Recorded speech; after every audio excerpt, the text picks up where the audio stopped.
Sergio Ruiz photographs his children, Sergio Jr., Christian and Diego, at the StubHub Center, new home of the Chargers.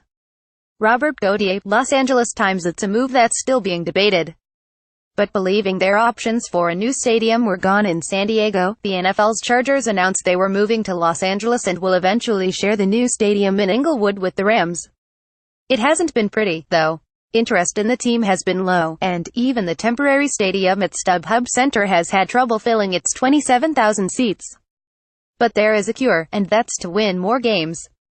Magic Johnson became head of basketball operations and Rob Pelinka was named general manager. Wally Scalage, Los Angeles Times. The Lakers have not looked very good the last few seasons. The once famous franchise seemed in tatters and the fans were restless. It fell on the shoulders of Jeannie Buss, who was in charge as her brother Jim was handling basketball operations. Then he wasn't. In February, Jeannie fired Jim and longtime general manager Mitch Kupchak and brought back a legend. Magic Johnson was introduced as the new head of basketball operations and Rob Pelinka, Kobe Bryant's former agent, as the general manager. After 6 seasons with the Clippers, Chris Paul was traded to the Houston Rockets in June. Wally Scalage, Los Angeles Times. The Clippers were always on the verge of greatness. They had, arguably, 3 of the best players in the NBA, Chris Paul, Blake Griffin and DeAndre Jordan. But they could never get out of the second round of the playoffs. Paul couldn't take that anymore. He didn't like the chemistry and culture of the team. He quarreled with coach Doc Rivers.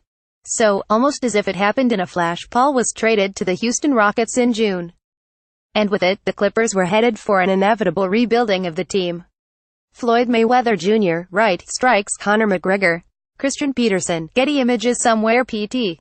Barnum is smiling. In one of the best marketing efforts ever foisted on the sporting world, fans were enthralled at the idea that an old legendary boxer meeting a young MMA fighter with no boxing experience could bring a $100 pay-per-view buy. But it worked. Floyd Mayweather beat Conor McGregor by technical knockout in the 10th round. The August fight had about 4.4 million pay-per-view buys, although one of the promoters later said it was more than 6 million. Exaggeration in these sports could never happen. Mayor Eric Garcetti, right, and Casey Wasserman, chairman of the LA 2028 committee. Alan J. Shaban, Los Angeles Times. Los Angeles' journey to being awarded the Olympic Games for a 3rd time was very much a roller coaster ride.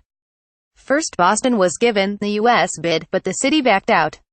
LA was there but then had to go up against a very strong Paris bid for the 2024 games. Fearing it would get nothing, the LA bid committee cut a deal with the International Olympic Committee to get the 2028 games, which were awarded in September. So the 11-year wait begins. Colin Kaepernick, center, takes a knee during the national anthem before a 2016 game. Many NFL players followed his lead in 2017. Marcio Jose Sanchez, Associated Press. Houston Texans teammates joined in solidarity during the anthem before a game this year.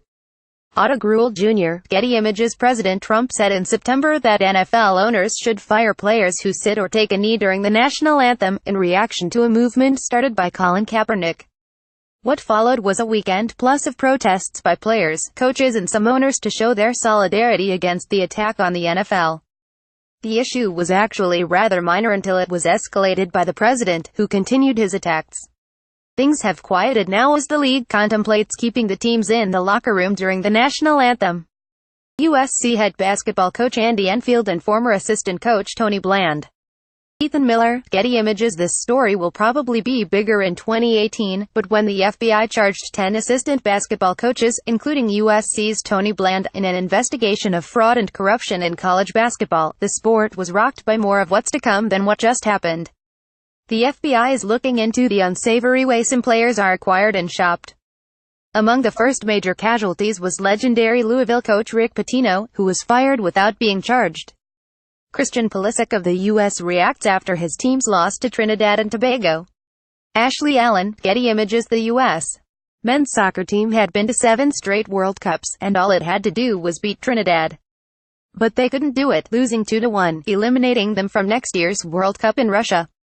After the loss, coach Bruce Arena resigned. He had replaced Jurgen Klinsmann in 2016.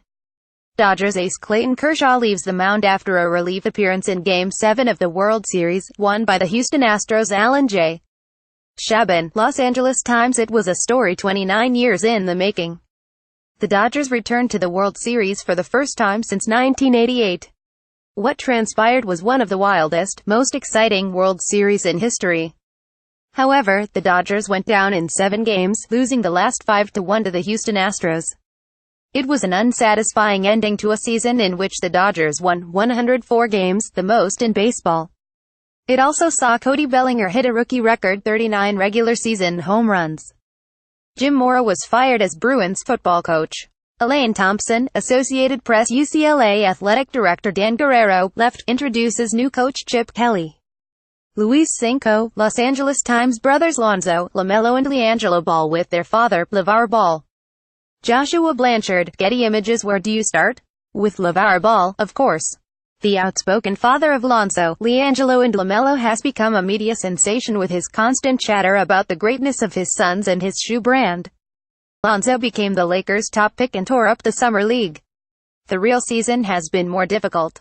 Meanwhile, UCLA freshman LiAngelo Ball was arrested in China, along with 2 of his teammates, for shoplifting.